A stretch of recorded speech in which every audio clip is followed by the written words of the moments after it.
আজকে আমাদের একটা নতুন রেসিপি হচ্ছে, যেটার নাম হচ্ছে প্রন ফ্রাই। এখানে প্রন গুলোকে দেখতে পাচ্ছ, পায়েল খুব সুন্দরভাবে কাটিং করে নেওয়া হয়েছে। পায়েল খুব সুন্দর করে কাটিং করে নিয়েছে। আগে দিয়েই খোলসটা ছাড়ানো ছিল, তারপরে সব কেটে কুটে করে দিয়েছে। মিক্সিতে বেটে নেওয়া হচ্ছে আদা, রসুন, পেঁয়াজ, ধনেপাতা আর তার সাথে কাঁচা লঙ্কা, তাই তো?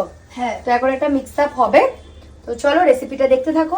দেখো গাইজ, এই যে মাখানো হচ্ছে, পেস্ট করা কমপ্লিট হয়ে গেছে। এর মধ্যে ওই যেটা ম্যাগনেট করা হয়েছে, মানে যেটা মিক্সিতে করা হয়েছে, যেটার মশলাটা, তো সেটা এখন চিংড়ি মাছের মধ্যে দিয়ে দেওয়া হচ্ছে, তাই তো? এর মধ্যে একটু লাল মির্চ, একটু গোলমরিচ গুঁড়ো, একটু লেবুর রস, পরিমাণ মতন একটু হলুদ আর একটু নুন আমরা অ্যাড করেছি। তো অ্যাড করে এখন এটা একটু মাখিয়ে নেওয়া হচ্ছে। তো গাইজ, এর মধ্যে দুটো ডিম নিয়ে নিয়েছি। এই যে দুটো ডিম এখন ভালো করে গুলিয়ে নিতে হবে। আর ওদিকে নিয়ে নেবো একটু ব্রেড ক্রাম্বস, ঠিক আছে? তো আগে ডিমটাকে ভালো করে এর মধ্যে গুলিয়ে নিয়ে তারপর চিংড়ি মাছগুলো একে একে এর মধ্যে চুবিয়ে তারপর ব্রেড ক্রাম্বসে দিয়ে মাখিয়ে ভাজতে হবে।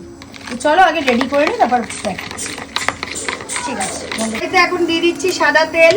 এই যে দেখতে পাচ্ছ, আর অনেকটাই তেল দিতে হবে, কেন ছাকা তেলে যেহেতু ভাজতে হবে আমাদের এইটা। এখন এই যে ব্রেড ক্রাম্বস ঢেলে নেওয়া হয়েছে, আর এখানে ডিমের ওটাও ফাটানো হয়ে গেছে। এদিকে তেল গরম হচ্ছে। এবার একে একে এই চিংড়ি মাছগুলো ডিমের মধ্যে চুবিয়ে ব্রেড ক্রাম্বসে দিয়ে ভালো করে তারপর তেলের মধ্যে দেওয়া হবে। এই যে এখন ডিমের মধ্যে চুবানো হলো, এবার ইয়েতে দেওয়া হবে, ব্রেড ক্রাম্বসের মধ্যে দিয়ে দেওয়া হচ্ছে।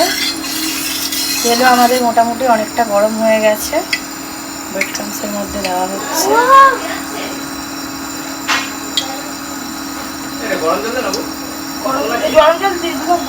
হ্যাঁ হ্যাঁ, এই যে ছাড়া হচ্ছে আমাদের তেলের মধ্যে। এই যে দেখো খুব সুন্দর হচ্ছে গায়ে, সোনুর তো দেখলে এক্ষুনি লোভ হয়ে যাবে। আর এটার রেসিপিটার নাম হচ্ছে প্রন কাটলেট। প্রন কাটলেট হচ্ছে এখন। আমাদের এখানে চিংড়ি মাছের কাটলেট রেডি হয়ে গেছে, দেখতেই পাচ্ছ কত সুন্দর হয়েছে। পায়েল আবার পেঁয়াজ আর সস দিয়ে এখানে সার্ভ করছে এখন। তো তোমরাও কিন্তু ট্রাই করতে পারো রেসিপিটা। কেমন লাগলো অবশ্যই কিন্তু তোমরা কমেন্ট করে জানিও। টাটা, দেখা হচ্ছে নেক্সট শর্টস বা বড় ব্লগের সাথে।